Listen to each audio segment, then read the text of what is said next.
Boa noite a todos que estão entrando. Boa noite, Onides. A gente está aqui hoje para fazer uma entrevista com a Onides. A Onides, ela é jornalista, escritora, contadora de história e a gente vai dar um tempinho no final da entrevista para quem quiser fazer perguntas, faça para a Onides, tá bom? Eu vou me apresentar, depois a Onides vai apresentar. Meu nome é Marisete Feitosa Ruiz, eu sou do Espírito Santo, sou capixaba e sou assistente social, mas nunca trabalhei como assistente social. Eu sou professora de yoga, né? Eu pratico yoga desde os 17 anos e fiz a minha formação em yoga em 2005 com a Karen House e o Wolf, são um casal que hoje mora na Austrália, são meus amigos. E depois eu fiz a formação há 3 anos atrás de yoga infantil com a Cris Pitanga, uma super professora de Santa Catarina, também minha amiga. Então eu gosto muito delas, são pessoas assim de muita competência. Então, como eu conheci o Onides? Eu estava por acaso vendo o YouTube e me chamou a atenção Kafka e a Boneca Viajante. E daí eu comecei a prestar atenção porque ela estava contando a história. Então o Kafka me chamou a atenção, aquilo ali foi me envolvendo de tal maneira que eu falei, nossa, essa mulher é bárbara para contar a história. E daí eu vi a Onides no Facebook e nós ficamos amigas e a gente tá amiga sempre conversando, né, Onides? Então, aí eu fui e comprei o livro do Kafka e a Boneca Viajante, que é do Jordi de Serra. E são cartas que Kafka deixou e são verdadeiras e ele fez esse livro. Aí levei para o meu grupo de leitura e elas falaram, vamos ler. Porque eu tenho um grupo de leitura, já tem uns 14 anos, tá? E a gente lê poesia, biografia, discute livros, filmes, tem festa, tem risadaria.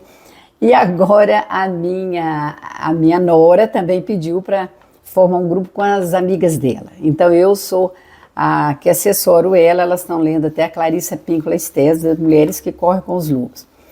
Então quem não tem um grupo de livro, sabe, para ler, de encontro, procure ter, porque essa presença física, sabe, é muito boa, de você rir, de você olhar nos olhos, de você sentir as pessoas. Então isso é muito bom, é muito proveitoso. E as minhas, assim, a gente tem umas regras no nosso grupo. A gente não fala da vida de ninguém, não cita ninguém, não fala coisa ruim, não discute nada que causa polêmica, não. É tudo assim, para o bem viver nosso. Então é muito interessante, então façam isso que vocês também vão gostar. Então, eu vou ler um trecho da Clarissa Pinkola Estés, que é uma grande psicanalista americana, né? Ela é de origem mexicana também. E ela tem um livrinho maravilhoso, valiosíssimo, chama O Dom da História. Então ela diz assim, a primeira história quase sempre evoca outra, que chama uma outra até que a resposta à pergunta se estenda por diversas histórias. Diz ainda que em toda a história da humanidade e segundo minhas tradições familiares mais profundas, o dom essencial da história tem 2 aspectos. Que ao mínimo reste uma criatura que saiba contar a história e que com esse relato de misericórdia, de generosidade e de perseverança sejam continuamente invocados a se fazer presente no mundo. Eu até brinquei com a Onides, que eu falo para ela, você é uma dessas que a Clarissa fala, está nesse rol, né? Então, esse texto é muito lindo. Agora a Onides vai se apresentar para vocês, falar um pouquinho dela. Boa noite, Marisete, boa noite a quem está nos acompanhando. Então, um prazer aceitar teu convite aqui para estar nessa conversa com vocês. E eu sou Onides, eu sou jornalista, sou escritora, sou contadora de histórias, nasci em Curitiba, moro aqui no Acre há 13 anos, aqui em Rio Branco, e as narrativas para mim são um mergulho profundo no mundo interior, uma coisa que me dá muito prazer, muita alegria e me traz uma riqueza muito profunda. Onides, e como que você descobriu esse seu lado mágico de contar história? Como é que você deu o start? Eu acho que a primeira coisa para a gente se descobrir contadora de histórias é a gente se descobrir amante da história, né? Eu acho que a primeira coisa que vem é essa alegria de encontrar com a história, de ouvir a história. Então, eu sempre gostei de histórias desde criança. Acho que a maior parte das pessoas gosta, né? E aí, em um determinado momento da minha vida, por acaso eu contei história para uma criança, uma outra pessoa viu eu contando a história e disse, nossa, eu tive tão bem naquele momento, e eu acho que eu me lembro, foi a primeira vez que eu contei. E aí eu comecei a fazer um trabalho voluntário, e aí eu comecei a contar histórias, e aí fui melhorando, fui buscando melhorar, e aí eu comecei através da prática, né, por meio da prática, como eu continuei buscando melhorar, e também pela resposta que as crianças davam, né, comecei a buscar novos recursos internos, externos, para fazer a contação de história. Eu adoraria saber contar história. Inclusive, fiz até um curso de história, sabe, sobre a contação de história. Meu pai era um grande contador de história. Ele contava história da familiar, ele contava história de amigos, ele contava história dele. E ele realmente sabia contar, sabia segurar a gente na história. Então, eu sempre gostei de história. Então, no seu caso, quem que te contava a história? Sua mãe, seu pai, seu tio? Quem te influenciou? E ou foi por você mesma que você, de repente, pensou, vai, eu gostei de contar história. Como que foi isso? A minha mãe contava histórias quando eu era criança. Eu lembro até hoje, assim, a cena, ela costurando,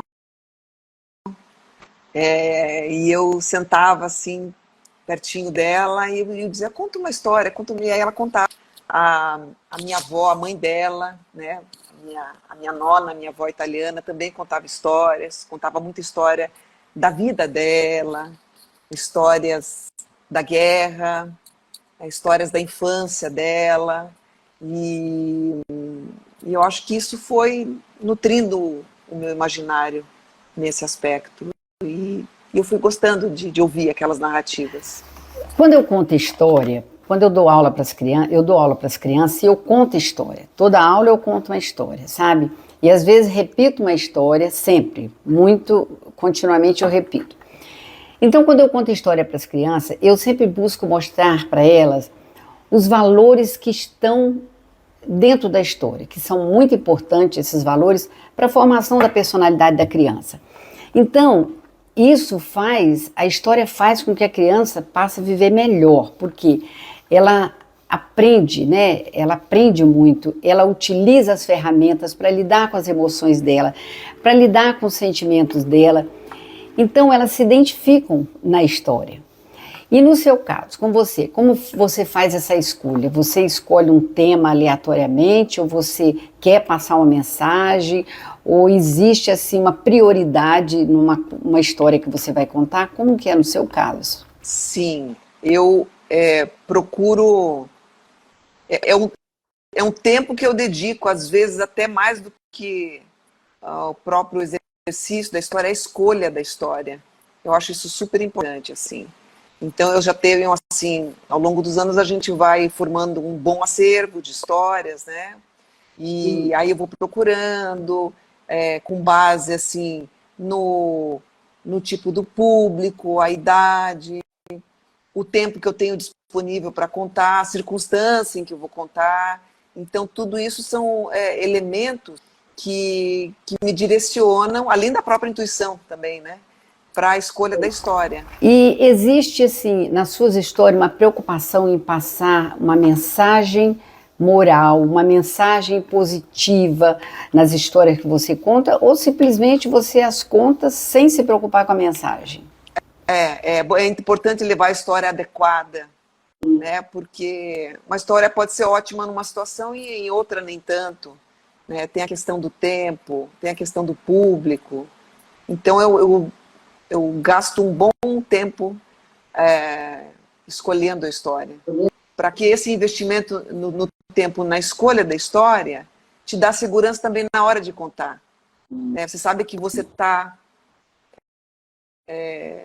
emitindo a mensagem certa, no momento certo, ou melhor, no momento, a mensagem adequada, no veículo adequado, da forma adequada.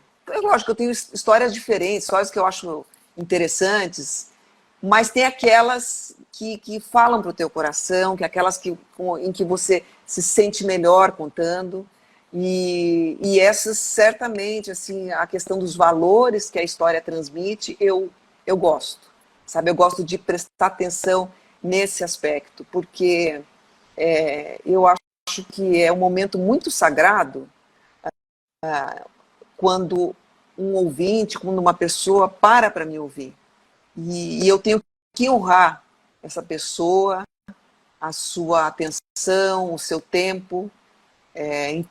Então eu tenho que cuidar para que a mensagem que eu coloco nesse espaço que me é oferecido, eu tenho que ter esse compromisso de poder saber aproveitar bem esse momento e poder transmitir algo de bom, de edificante para a pessoa. Não entendo que eu tenha o direito de fazer algo que seja diferente disso. E como surge uma contadora de história? Ela surge através do teatro, através de técnicas próprias, ou é apenas pessoal, ou é intuitivo, ou o talento conta mais que a técnica, ou a técnica conta mais que o talento? Como é feito isso? Eu acho que é uma mistura de tudo isso. Assim, pelo menos no meu caso foi. Porque, assim, é interessante, como eu falei anteriormente, é interessante você gostar de contar, primeira coisa. Você tem que gostar de contar, né? Aí você vai escolhendo as histórias, você vai experimentando tipos de narrativa, recursos que você possa vir a usar para fazer a narração. É bom conhecer técnica, é bom, mas também é bom ser intuitiva, também é bom esse lado lúdico, é bom lembrar da infância, por exemplo. Né? Eu lembro que eu era uma criança muito careteira, né? Eu e os meus irmãos, a gente fazia muita careta, fazia muitas vozes. Então, o momento de contar, ainda mais quando é história para criança menor, e essa parte é muito divertida. Né? Eu lembro que, assim, uma época que eu contava com muita frequência, toda semana eu contava 2 ou 3 histórias, eu aprendi a ir para frente do espelho e contar na frente do espelho, me assistindo contar. E às vezes eu ria da minha cara ou da minha voz, achava aquilo tudo divertido. E normalmente, assim, quando eu achava divertido e eu levava para as crianças, elas também achavam divertido. E, enfim, era uma atitude, uma prática bem gostosa, um exercício bem gostoso. E eu acho que tudo integra, porque o conhecimento teórico também é legal. Ele te ajuda a entender alguns aspectos da arte de contar histórias. Você se situa mais no que você está fazendo. Mas, para cada pessoa, eu acho que é uma construção diferente. Né? Para mim, eu acho que tudo foi um pouco de tudo isso. Mas eu conheço contadores excelentes que são completamente naturais, intuitivos, contadores populares que eles não têm essas influências teóricas, digamos, e são maravilhosos da mesma maneira. Então, cada qual com o seu cabedal.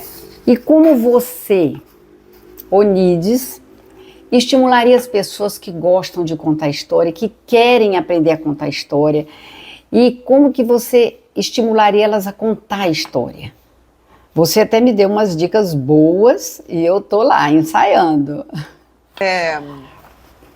O primeiro é o gosto pelas histórias, ouça histórias, conte histórias. Conte para você mesmo, conte para outro, conte para uma criança, exercite, procure histórias que você gosta, né? Porque quando a gente gosta da história, a nossa palavra em reproduzir essa história, ela tem mais força, né?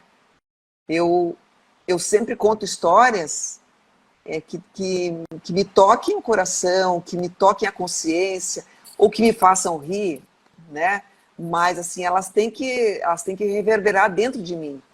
Então, é importante começar escolhendo histórias que você gosta, que você acredita, ou que te divertem, ou que te envolvem, né? Seja para que idade for, de 2 a 100 anos, né? Acho que tem isso, tem essa eleição das histórias que a gente vai querer contar.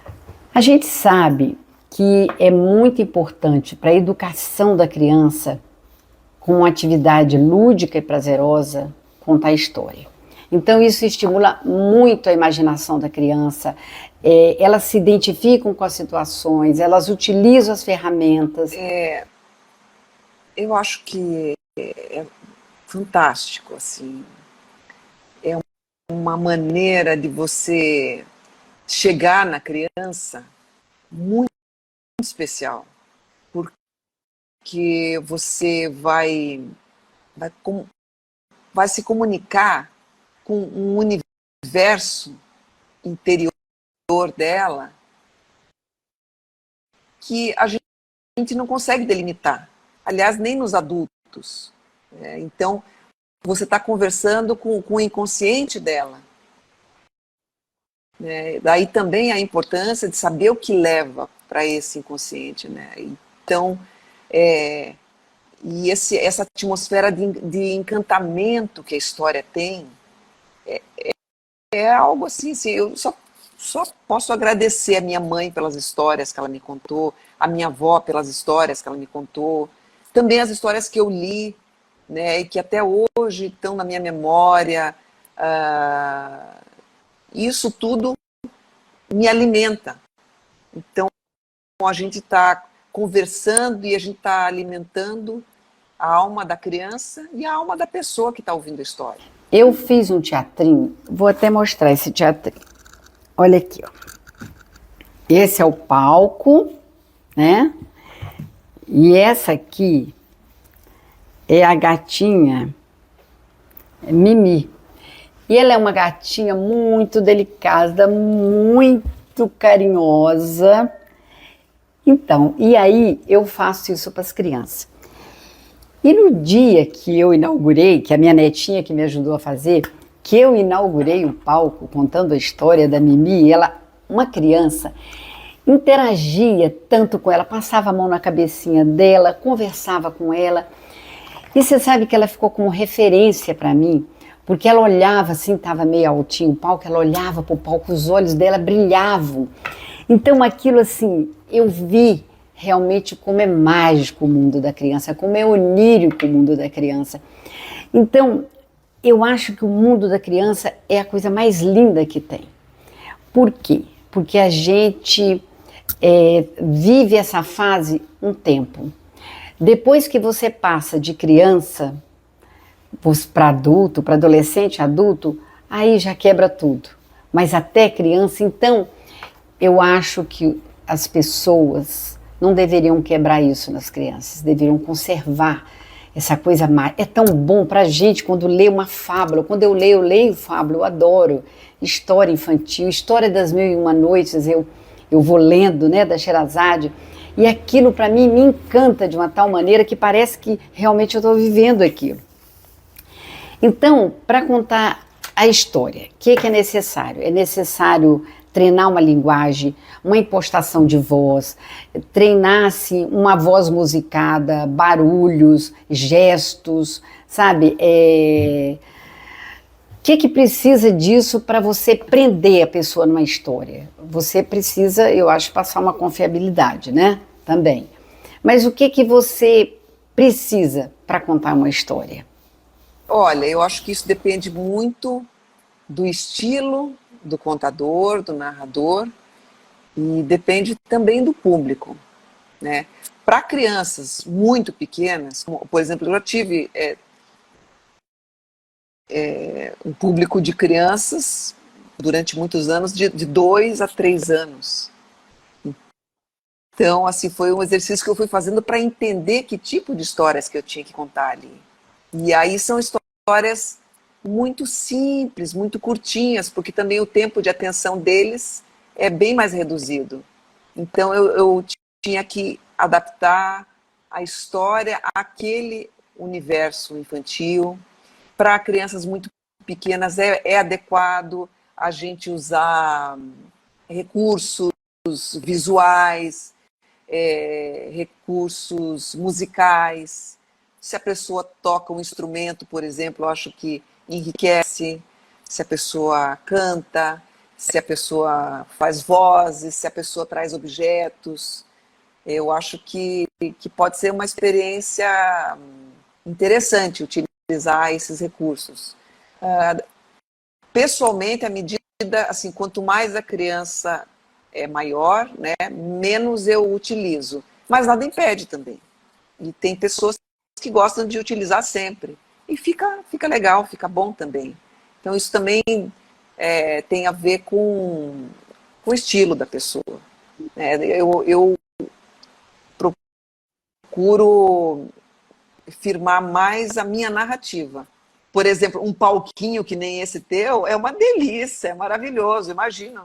Se eu achei ele lindo, imagina uma criança olhando para aquilo e um personagem saindo e se apresentando. Eu acho maravilhoso. E qual a história que você ouviu ou que você contou que ela se repetiu na sua vida? E de repente você falou, opa, eu já ouvi essa história. E a mesma história está acontecendo comigo. Ou com sua amiga que te contou isso. E como que você age? Você vê o desfecho que foi a história, que é o mesmo caso seu, ou você... Não, você faz o seu desfecho. Aquele deu certo ou não deu certo. Como é que você faz? Sim, tem algumas histórias que realmente falam muito pra gente. E não é só pela paixão pela história, que história legal. Não, às vezes a história te pega pela inquietação que ela te traz, ela mexe com fantasmas teus, a história pode ser muito incômoda também, né? A história é muito rica, ela fala com o nosso inconsciente. E eu já tive algumas experiências durante algum tempo na minha vida, e eu não gostava, por exemplo, daquela história A Guardadora de Gansos. Eu detestava aquela história, eu tinha uma raiva daquela história, e não contava de jeito nenhum. E eu sei que muita água rolou debaixo da ponte, muita coisa aconteceu, e aí um dia eu reli a história. E eu falei, nossa, essa história é tão interessante, é tão legal. E por que será que eu não gostava dela? E aí eu fui ver que, na verdade, o tema da história, que a história traz, que é a autonomia do ser humano, era um tema que eu estava tendo muita dificuldade naquele momento. Então ela me provocava, ela ficava cutucando a minha ferida. E enquanto eu não conseguia resolver aquela situação, aquilo era um assunto incômodo para mim. E depois, quando eu consegui resolver, ficou tranquilo e eu achei a história muito legal. Disse, que bom que essa história me incomodou, porque isso, de certa maneira, me impulsionou a ir além dela, ou dessa dificuldade. E também no mesmo aspecto, tem uma história que eu gosto muito, até do livro sobre o qual a gente comentou, que é o Mulheres que Correm com Lobos. Eu gosto muito da história da Vasilisa, que eu acho que é a primeira que ela aborda. Eu gosto muito daquela história, pelo mesmo motivo. Eu acho uma história muito rica, muito elaborada, porque a menina, ela ganha o presente, ela herda algo importante da mãe dela, ela perde a mãe, ela cai na mão das vilãs da história. Vou procurar falar de uma maneira que não estrague a surpresa para quem eventualmente não tenha lido a história. E ela vai buscar os recursos para superar o problema dela. Aí eu acho muito interessante a análise que a Clarissa Pinkola Estés faz, que ela fala da mãe boa, que é a mamãe querida, né, a mãe biológica, mas ela também fala da mãe selvagem, né, que muitas vezes é a vida, a existência. Às vezes a existência é uma mãe selvagem, ela te empurra e você tem que saber aprender o que ela te ensina. E depois que você aprende, você agradece a mãe selvagem também. E a menina faz esse trabalho. Ela aceita, né, as lições da mãe selvagem, ela realiza as tarefas que a mãe selvagem propõe para ela, e disso tudo ela traz um trunfo, ela traz uma iluminação interior, e esse trunfo é o que vai ajudar ela a superar as antagonistas da história, ou o vilão, as vilãs, né? Então, eu acho isso tão simbólico na vida da gente, é tão verdadeiro na vida de todo mundo.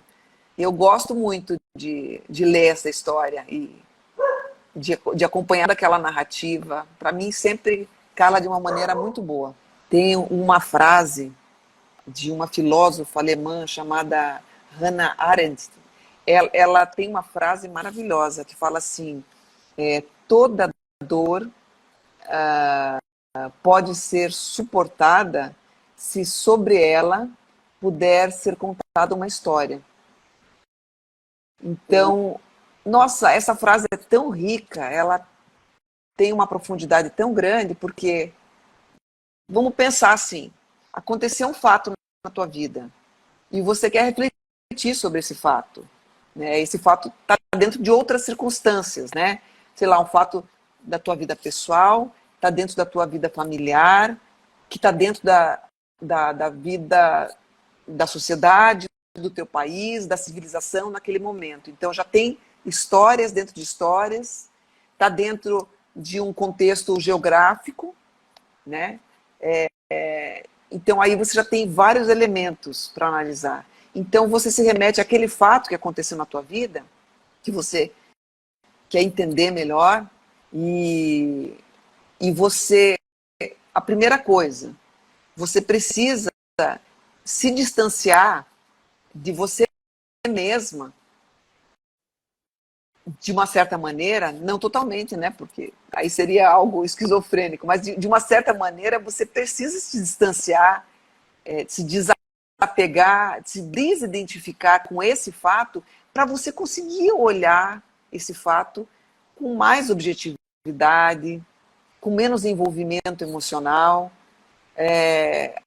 Você consegue aí avaliar vários aspectos dele, várias informações que ele traz para você. Você vai projetar certamente nesses fatos, nesses aspectos, conteúdos teus, da tua subjetividade. Não tem outro jeito da gente interpretar as coisas senão projetando a nossa subjetividade, né? Não existe uma objetividade neutra. Eu estou observando e estou refletindo a partir do meu mundo interior, né? Então eu estou projetando isso, eu estou elaborando isso. Quando eu faço isso, eu estou significando ou ressignificando isso que aconteceu, esses aspectos. Eu estou elaborando esse determinado fato, e é possível, a partir de todo esse processamento emocional, e também cognitivo, porque eu tenho que refletir sobre isso. Quando eu faço isso, eu estou elaborando e é possível construir uma narrativa sobre todos esses aspectos. Então, é um processo riquíssimo, né? Imagina, você contar histórias sobre um fato que te aconteceu. E isso pode te levar a uma emancipação sobre aquilo que aconteceu. E você ouvir a história, ou você lembrar da história, seja uma história que te contaram, seja uma história tua, de momento a momento na vida, esse entendimento muda. Quantas vezes você achava tal coisa daquela história, daquele fato que aconteceu na tua vida, aí passam-se os anos, você adquire experiência, você adquire maturidade, você muda o teu pensamento a respeito de vários aspectos da vida, e aí quando você lembra daquilo de novo, ou quando você ouve aquela história de novo, uma outra história, porque você deu um novo significado para ela. Então, olha a riqueza que tem nisso. Parece que o ouvinte está passivo, mas ele está realizando uma série de atividades mentais, cognitivas, emocionais, espirituais, naquele ato de silenciar, de ouvir, de refletir, de atribuir significado, de elaborar. Né? Parece que está passivo, mas não está. Então, ele não está mais olhando a história com indiferença, seja a sua história ou uma história externa. Ele está como um ouvinte ativo diante daquilo. E esse novo significado que aquilo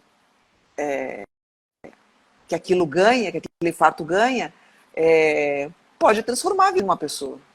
Agora que eu entendi isso sobre aquilo lá, poxa, uma porta se abriu na minha vida. Esse é um dos valores da história. Onides, a gente vai ver agora as perguntas que as pessoas estão fazendo para você responder para ela. Então tem a Tereza Coelho, ela diz assim: é muito boa essa conversa.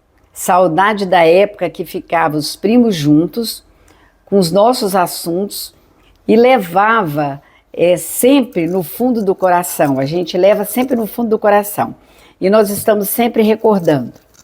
E a outra, Renata, ela diz o seguinte: muitas vezes as histórias ajudam o ouvinte a se libertar de muita coisa guardada.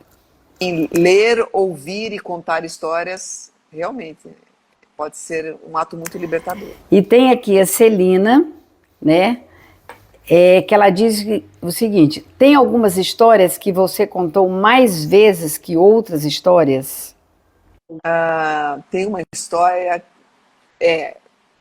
como eu disse assim, a história depende muito do tempo, né? Como isso varia muito. Olha, você tem 5 minutos. Olha, você tem 10 minutos. Tal. Então, assim, mas algumas que eu lembro. Tem uma história que está na coletânea do Câmara Cascudo, Histórias Tradicionais do Brasil, que é O Espelho Mágico. Eu gosto muito dessa história, eu gosto muito de contar, porque ela é interessante, ela é divertida, ela é longa, uma história mais longa. Ela mexe com a inteligência da gente e ela instiga muito o ouvinte. E também é uma história que você pode contar para várias faixas etárias. Tem essa, Espelho Mágico, a da Vasilisa eu gosto muito também. Tem uma história que eu conto com alguma frequência, que é uma história que está num livro de histórias indígenas do Brasil, que é Tainacan. É muito legal. É sobre a Estrela d'Alva. E tem do Carlinho. Ele fala assim: nos dias de hoje está acabando isso de contar história. Você atribui a quê? Sim, certamente, principalmente daquela maneira tradicional, né? Das rodas de histórias, dos avós, dos tios, né? Dos mais antigos contando histórias. Eu acho que isso tem se reduzido bastante. eu acho triste, né? Porque é uma perda cultural, espiritual muito grande. Porque a história é transmissão de conhecimento e uma transmissão afetiva de conhecimento, né? Hoje em dia temos outros recursos, né? Hoje, né, com o vídeo, né, várias redes sociais, com tantos recursos, também tem histórias, conta-se histórias também, né? Mas é de uma outra maneira. Até estava pensando aqui, por exemplo, aquele programa do Porchat é um programa de contação de histórias, né? De histórias contemporâneas, histórias reais. É interessante também. Então, talvez a gente descubra outras formas de contar história, mas a boa e velha roda de histórias, as histórias contadas pela avó, pelo avô, pelo pai, eu acho que tem um gosto muito especial. Então, a minha mensagem sobre história, contar história, eu diria aos pais, às mães, aos tios, às tias, sabe? Contem história para os seus filhos. Reúna seus filhos à noite, conta a história do seu avô, bisavô, do seu pai, da sua mãe.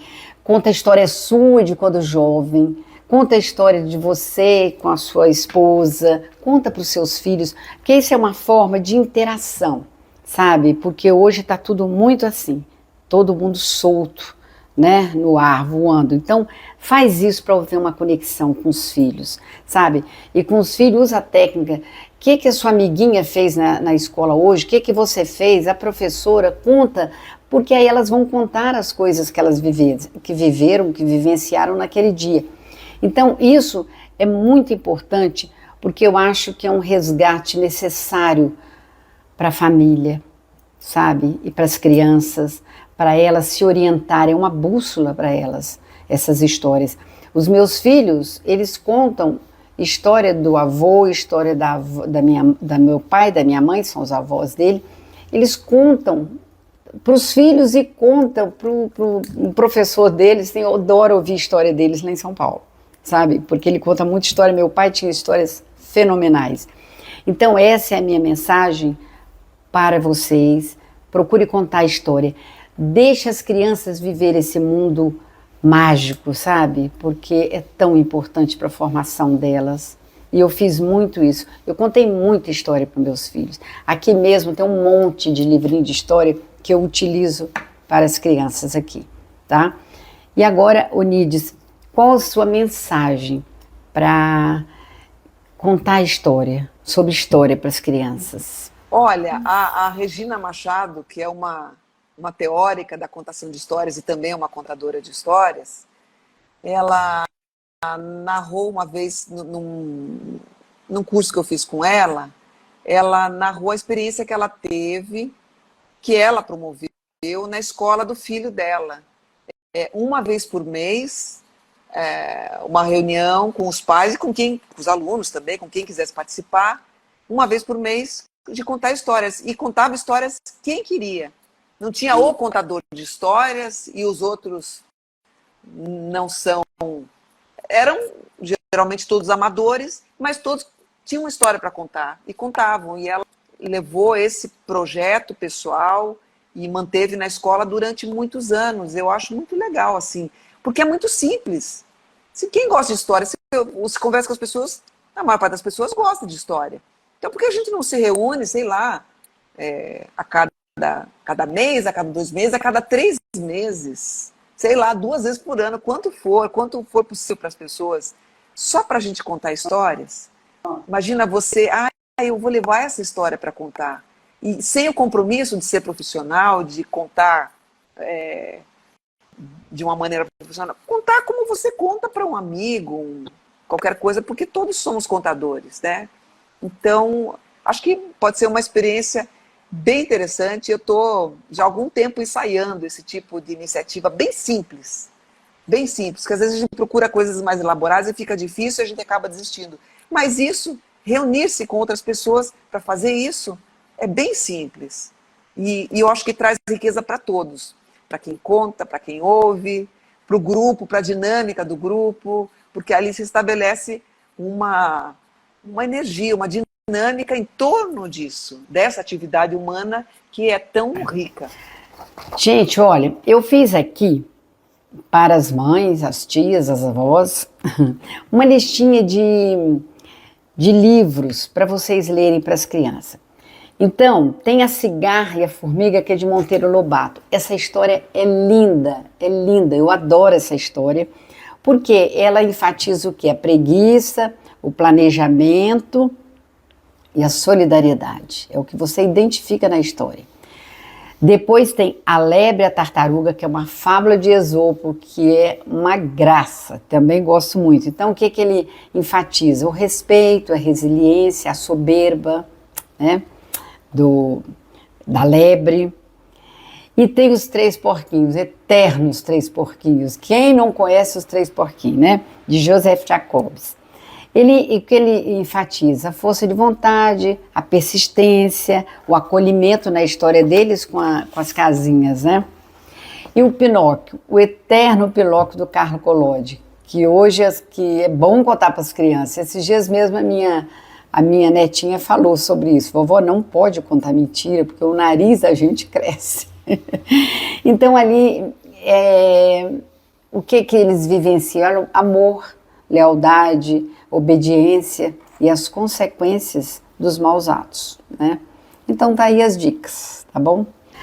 Eunides, eu quero agradecer imensamente você ter aceitado fazer aceitado esse convite para a gente ouvir você, e sempre ouvir você é o maior prazer, sabe?